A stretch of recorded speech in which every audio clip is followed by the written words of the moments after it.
ay isang malaking karangalan, hindi lamang para sa paaralan, hindi lamang para sa kanyang mga magulang, kundi sa buong bayan ng Laguna. One of these remarkable achievements is maging editor-in-chief ng Philippine Collegian na kaileta ni Senator William Salgado at ni Senator Arturo Tolentino na mapahanay sa magagaling ng tao ay isa talagang malaking karangalan. Kaya, Sherry, saludo ako sa iyo. Isa kang tunay na natatanging karmonya. Congratulations! Para sa susunod ng pagkakanal, ating pinatawag si Dr. Momo Aguinaldo at si Mr. Domingo Flores. Ang ating pong pangangalalan ay walang iba kundi si Mr. Sherwin A. Papado.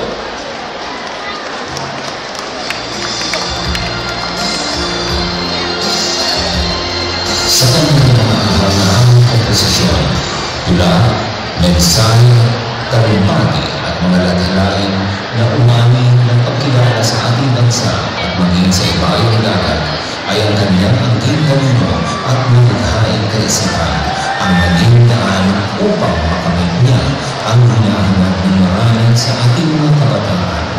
Ang ibang bansa habang nag-aaral sa pamamagitan ng scholarship grant. Sa pamamagitan ng kanyang mga akda ay ipinakita niya ang kahalagahan ng arte at literatura bilang na epektibong instrumento ng komunikasyon. Mga kaibigan, natatanging mamamayan ng Carmona sa larangan ng arte at literatura. Ginoong Sherwin A. Mapano.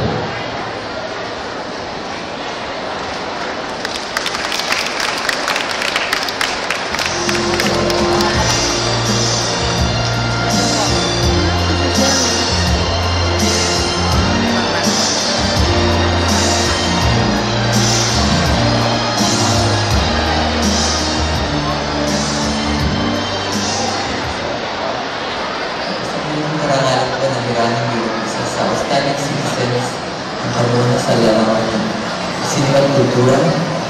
Kasalukuyan ko akong nandito sa United Kingdom para sa second semester ng aking MA International Performance Research. Itong nakaraang semester ko ay nag-aral ako sa University of Amsterdam at itong dalawang bahagi ng program ay nandito ako sa UK ang babalik tayo sa Belgium, Serbia at babalik ko ako dito sa UK para tapusin ang aking dissertation. At maraming tao ako na gusto magpasalamatan. Unang-unang po sa lahat kay Congressman Roy Amiola, kay Mayor Dalia Amiola, sa mga panahon po natin ngayong gabi, sa mga kapwa ko po awardees at sa mga kababayan ko na nanonood din ngayong gabi. Gusto ko rin po pasalamatan ng mga miyembro ng Search Committee na pinamunahan ni Dr. Teresita Fortuna. At gusto ko rin po pasalamatan sina Attorney Salinda Kamba, Amelia Samson, sa mga kurado ng inumpalan. Siyempre po sa aking pamilya, sa aking nanay at tatay at mga kapatid at iba pang mga kamag-anak. Maraming salamat po at maligayang magdiriwang ng Sorteo Festival at mabuhay po tayong lahat.